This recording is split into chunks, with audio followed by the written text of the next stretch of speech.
Good morning, everybody. Welcome to PhotoJoseph's Photo Moment, the first live daily photography show on YouTube's, on the Facebooks, and I'm just going to keep saying that until someone proves me wrong. Hey, so today's plan was going to be to talk about this guy here, the Blackmagic Pocket Ultra Scope, which allows me to get full scopes off of any SDI video feed in here into a Mac. But we're having a little problem because they haven't released software for macOS Sierra. And I'm trying to get a straight reason out of this, straight answer out of this, if there's a good reason, technical reason, or if they just have gotten lazy. And unfortunately, all the older hardware that I have that is running pre-Sierra macOS doesn't have the hardware graphics capacity to drive it. So currently, I can't run it. So I may have to downgrade. What? Your audio is desynced. My audio is desynced. Well, really? You're saying yes. Yes, we made the live stream. Hey, Burns Tech. So I'm getting, Ryan's telling me my audio is out of sync. I have no idea. There's nothing. Are you getting an echo or it's just full on desync? It's just like a frame delay. Well, okay, then leave me alone. God, what are you gonna do? Okay, back to it. So I was gonna talk about this, but I can't because I can't get it to work. So I will figure that out, hopefully, because I need this thing to make this camera as color accurate as possible. Because if you've noticed, it still isn't as good as it should be. Although I've kind of gotten used to it now, but it's not the way I want it. Anyway, I need this. Can't get it to work yet. We'll sort that out later. So today, what I'm going to do instead is talk about how you can take the image from one of these fabulous little cameras, in this case, my LUMIX GX85, but this works with all the LUMIX cameras, and it works with the vast majority of mirrorless cameras, as far as I know, probably all of them. To take this and put it on this. And I don't just mean transferring the picture, but I mean actually controlling the camera from the iPhone or your Android device. It's all basically the same. And this is crazy, crazy cool. So a couple of the people saying hello, love you guys for live viewers. So Graham Parker, welcome. First time on YouTube, in the right place. Yes, you found it and on time. Bravo.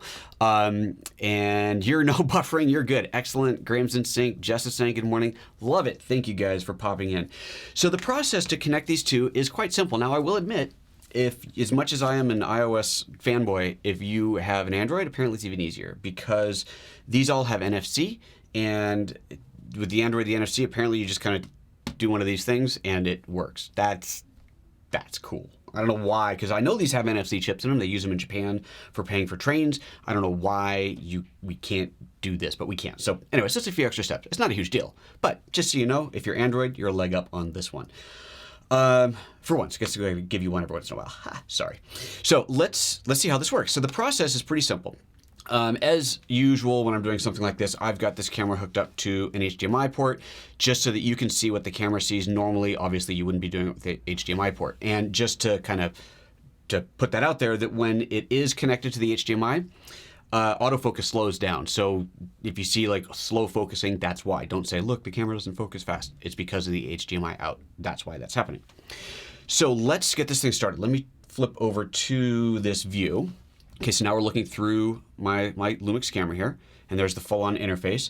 And to fire up the Wi-Fi, you can always assign it to a hardware button. A lot of the cameras have a dedicated Wi-Fi button. This one, the GX85, does not. And even if it had a dedicated Wi-Fi button, all that really means is that it says the Wi-Fi on it somewhere. This one does not, and let's see, I'm just double checking that. But you can program it to whatever you like. So this thing has a bunch of program buttons on there. So let's see if that's hopefully that's in focus there. This thing has a ton of buttons on it that you can program. There we go, that's better.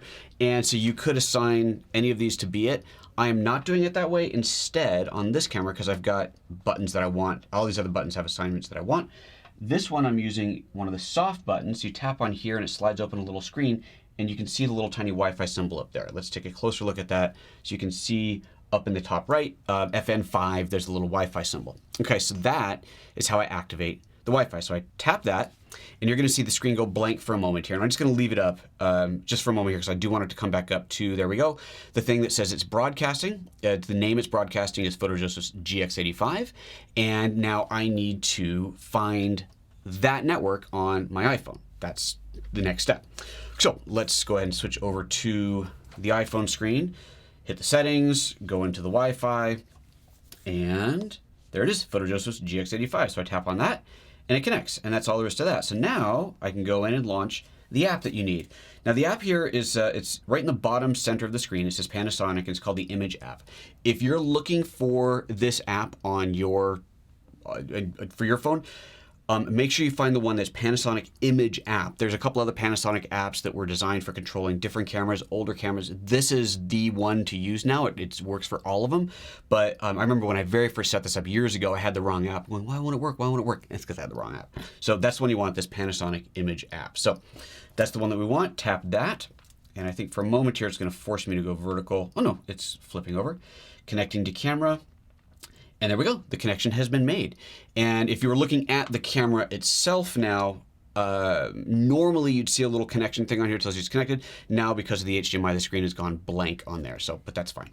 Okay, so now I can choose to go either to remote operation or to transfer images. So at this point, if I wanted to just copy some pictures off, right? I've been out shooting with this. Now I want to copy these pictures off onto my iPhone. I just go into the transfer, and it'll show you that too. If, on the other hand, you want to control the camera, you go to remote operation. Look at all these live folks watching. Is that the GX85? Yes, Novak, this is the GX85, my favorite little, I love this guy. Super, super little travel camera, the best. And someone's saying, David is saying it is, oh, you're agreeing, you're confirming, thank you. And Yash, hey, Yash, you're back. So, a bunch of you watching live, awesome. So let's go back to it. So we go back into this view, I tap on remote operation, and it'll take a moment to connect, or to finish connecting, I suppose, bring up the screen, and voila, there we have it. So now I have all kinds of controls over here. I can tap on the screen here to tap on what I want the camera to focus on. So that's a really neat little first step there. So let's move the camera a little bit closer to this stuff. If I want to tap on the serial number on the side of that product there, I can do that. Tap on the blue wires in the back, or whatever I tapped on, the headphones, and we got that. So that's all pretty slick. We have focus control. Up to the right of the image window, there's that little chevron. If I tap that, it slides out this drawer, and now we get all kinds of cool controls. So I can go into white balance. I can set my white balance from any of the presets in here. So you can choose that in there, including your custom presets in there. You can do that. You also have the Kelvin one, but it doesn't seem to allow you to change the Kelvin, which I was actually surprised at. So that might be something unique to this camera, or even just a bug. I'm not sure, because I thought you could control that. But we'll just go back to auto for this. You have ISO control, so you can go into any manual ISO, or I've just got it set to auto for now. You have focus control. So, oh no, sorry, this is shooting control. So single, burst shooting, 4K, self-timer. So all those are in here. Let's go back to single.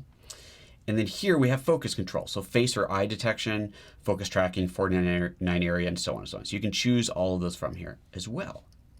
Now on the bottom, kind of bottom middle, you see the finger with a little X, the little trigger and the X on it. Right now, the way this is set, if I tap the screen, it is just going to focus on it. If I tap that to turn it off, now when I tap the screen, it's going to focus and take a picture. Could you hear it take the picture? It's taking the picture there. How cool is that? So you're looking at the screen here, and you go, I want to take a picture of that blue thing in focus. So I just tap on the blue thing, it focuses and takes the picture. It's so cool. So you got that control. And then, and I'm not going to go into like every little setting on here. There's a bunch of stuff, but this is some of them. Some of the cool stuff. Burns Tech is saying, I came from Nikon to the LUMIX family, and the Panasonic app is way better in every way. Thank you, Burns Tech, for sharing that. I've never used the Nikon app, and that's good to hear. So thanks. And Ira's saying, make sure you can charge your phone when you're on the go, as it will drain your battery like crazy. Okay, this is true. You are going to be chewing through batteries a bit more than usual when you're doing this, because the Wi-Fi is open, this full-on Wi-Fi data transfer going on. Probably there might be a Bluetooth connection as well simultaneously. Not really sure how that works. You obviously have your screen on the whole time, any controls that you're doing. So yeah, you are going to chew through some battery. If I'm doing this seriously, I'll always have some kind of external battery pack with me to plug stuff in. Or if you're in your car, you can always use the car charger. So, but that's a good suggestion. David is asking, do you know about a hack or an app or any solution to have full screen live view for LUMIX cameras? It would be awesome.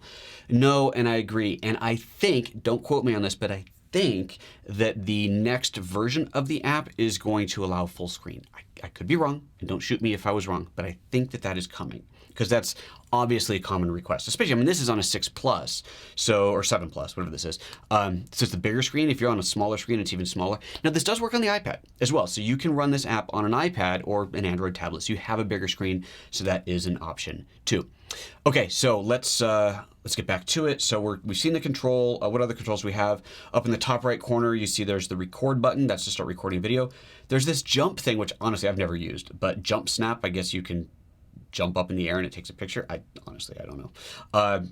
But the all-important photo button. So on the right side, right center, if I just tap that button, it takes a picture. So I can go either way. I can have it tap on the image, tap on the screen on the image or where I want it to take a picture of in focus. It'll focus, take the picture. Or I can have it just be the focus when I'm doing that and then tap the shutter button to take the picture. You also have this Q menu, which gives you a bit more control. So this basically gets us into the quick menu. You can see that clearly enough up there. You can choose your photo style, turn on filters, change aspect ratio, picture size, quality, focus mode, turn on post focus. I mean, there's all kinds of controls. Not everything. You don't have control over absolutely everything in the camera, but you have a control over a lot of stuff in there. So that's pretty slick. And then is there anything else? Oh, manual focus. You can do manual focus on here too. Let's go back to this. And you see just to the right of the shutter buttons, there's a little MF and a button, little arrows up and down. And as I tap that, it automatically zooms in for me. And you can see, let's pan this over a little bit. Can I do that in here? Yeah, here we go. I'm going to pan this over. So I'm just dragging on the screen to pan that. And if I wanted to focus on the barcodes on there, okay, this is kind of a slow process, but it's getting closer. It's getting closer. Here we go. We're getting closer. You see it coming into focus. And you're going to see focus peaking. There we go. The little red lines telling me exactly what's in focus on there. So now I know I'm super sharp on that. So pretty slick little control you've got there. Okay, so now we've taken some pictures, again, either through this system or just shooting normally and then connecting this. And now we want to pull some pictures over to it. Yash is saying camera tech is getting crazier and crazier. Dude, you are so correct. Okay, so now to change into the capture, playback, whatever mode, if we go to, let's go back to this view. Notice on the bottom, there's 4 buttons: home, live control, playback, and menu. I'm in live control. I'll tap on playback, and there we go. It switches over to playback mode, and it starts to show me the picture. So there's some other pictures I took earlier when I was setting this thing up. We can scroll through here, choose a picture you want to look at. So this is some of my stuff from Mexico. I haven't cleared off the card yet. Here's, looks like a first, last night, little party, a little bit of mezcal, a lime, and that is worm salt. That's right. It's worm salt. So it's salt, chili, and dried up, ground up worms. It's actually really good. So just don't knock it until you tried it. Okay, right, so now let's copy a picture over. So when I tap on that, you'll see there's a couple of icons there. There's a copy to phone, there's a share, and a delete. So you can share directly from here, but let's be honest. What you really want to do is bring it into the phone so you can adjust it, enhance it, and do your things to it. That's a better way to go. So I'm just going to tap on the copy. It says copying files and so on. Now, if I wanted to copy multiple files over, I can do that as well. We'll let this finish here. Oh, there it goes. Copy that file over. So let's do, if I want to go multiple, let's go back, and then up in the top right, I can tap on select. And from here, I can go, okay, I want that picture, that picture, that picture, that picture, and then hit copy or share or whatever, and it's going to copy over. You can also have it transfer all the pictures, right, automatically. So you hit it and it just transfers everything. So you can do that as well. Now, one of the things to point out is it is only going to transfer the JPEG. So this is one of the many, many reasons that if you're working this way, you want to share out in the field, you want to shoot RAW plus JPEG. Now, if you're using the camera connection kit, which is not, I don't have here. Anyway, if you're using the camera connection kit, you can plug in, or the SD card reader rather, you can plug that in, take your SD card out, plug that in, and then you can copy the RAW files over. And then you can edit with RAW apps. So there's that option as well. But for the quick sharing, copy this like this, it's going to pull over the JPEG. Jess is saying, this is pretty cool. Love being able to take pictures without having to be directly behind the camera. Will be great when recording kids, also cool for getting family shots. 100%. So there's so many different ways that you can use this. In fact, let's just talk about that for a moment. Obviously not having to be at the camera, there's many reasons you might want to do this. I think the first time I ever used this on an actual commercial shoot was shooting cyclists, dirt bike, mountain biking, that's the word, mountain bikers. And there was this jump they're going over, it was a race, and there was this jump they were going over. And I wanted to get a shot from down low pointing up, you got the jump and the cyclist coming over. Didn't want to be laying down there, not because of my own safety, because I could be off to the side, no problem, but because I didn't want the cyclist to come over the jump, see me down there, and freak out, because they wouldn't have seen me beforehand. They had no way to know that I was there. So I took the camera, put it down on the ground, propped some rocks or something up under it, got it positioned pointing up at it, and then and connected this. And then I was able to stand back, out of the way, and fire off the camera as it goes. Now there is a very slight delay between when you tap the screen and it triggers the camera. Understandable. So you know it's just a little predictive. You just tap it that half second or quarter second, whatever it is beforehand. You get used to figuring out what that is, and that's all good. No problem there. You're not going to be looking at the viewfinder, waiting for the action, and then tapping the button to capture the action. By then it'll be too late.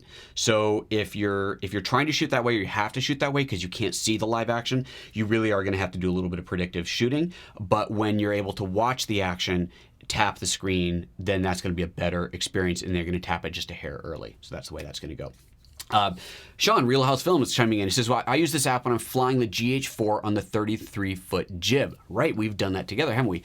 I use an iPad either mounted on my jib assistant that you can tap to focus, mounted on the jib or jib assistant, you can tap to focus. Remember when you set the focus on the shot for the DxO1 shoot. Exactly. So this was a really cool thing. So we've got, shooting with Sean, we had the camera on a jib, and we're using the GH4 shooting video. Camera's up on a jib. I'm able to monitor the shot on the iPad or iPhone and change focus, start and stop recording, all of that from the remote. Now the range, the distance that you get is getting better and better. On older cameras, it's not quite as good, and as you have interference around you, that will diminish as well. But we were shooting out in an open field, and having this big distance there was not a problem, which was really, really cool. Graham's saying, can you shoot more than one frame at a time? Yeah, you can switch into any of your shooting modes. You can go into the fully automatic, multi-frame mode. You can go into, wait, what's happened to my screen here? No idea.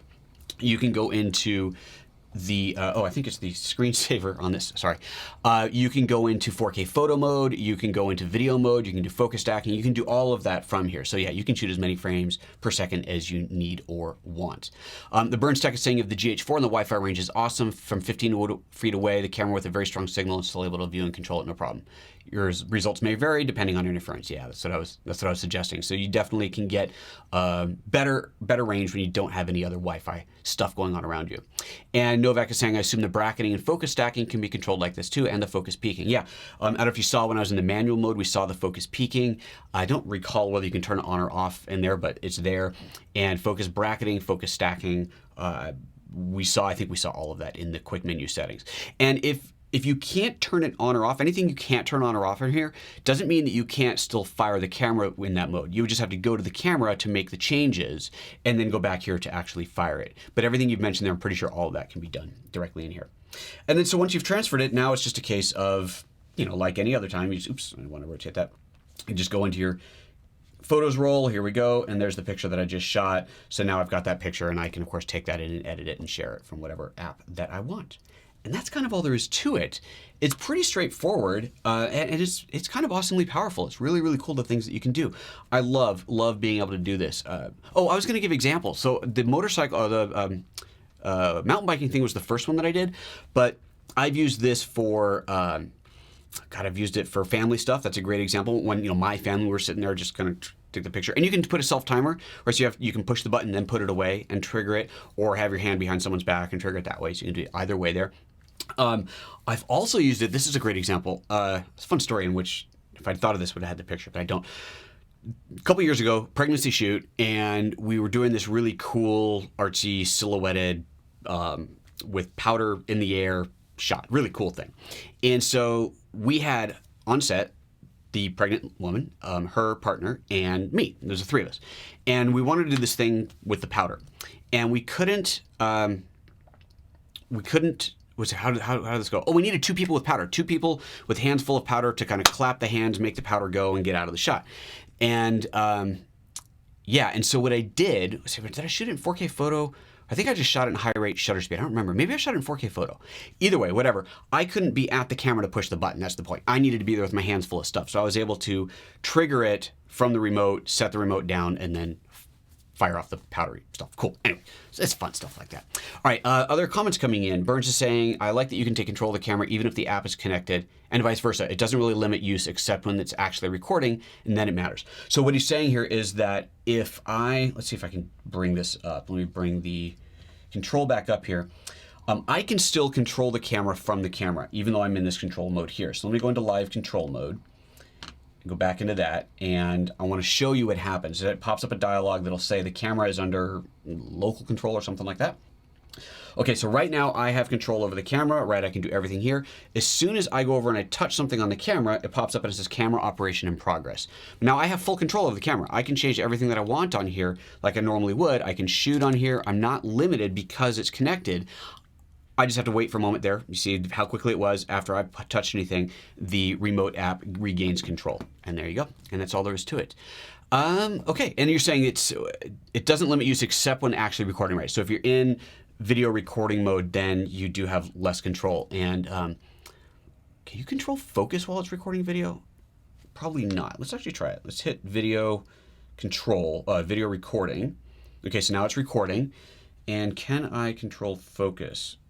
Ha, look at that. Tap to focus, then we go back to that full screen there. So it is recording. You can see the bottom left, you see the red dot, 13 seconds, 14, that's recording. If I want to tap on something else to focus to that, I can. Let's go into manual focus mode. Can I do that? Change the display view. Okay, I don't have manual focus mode here, but I mean, come on, let's face it, that would be pretty slow and painful.